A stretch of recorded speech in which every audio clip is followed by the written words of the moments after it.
Good morning, class. Good morning, sir.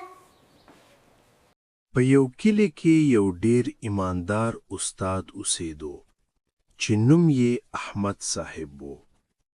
هغه خپلو شاګردانو ته یوازې د کتاب علم نه ورکوه بلکې د رښتینولۍ، ایماندارۍ او ښو اخلاقو درسونه یې هم ورکول.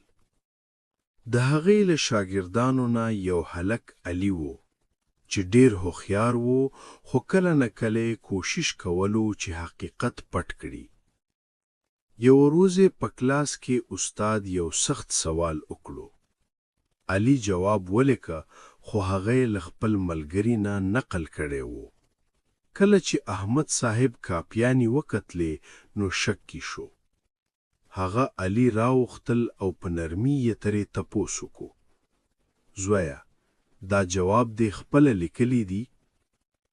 علي اول کې ویرېدلو خو د استاد مهرباني یې ولیده او رښتیا یې وویل.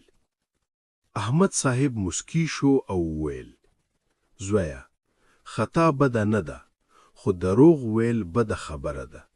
رښتینی انسان تل کامیاب وي.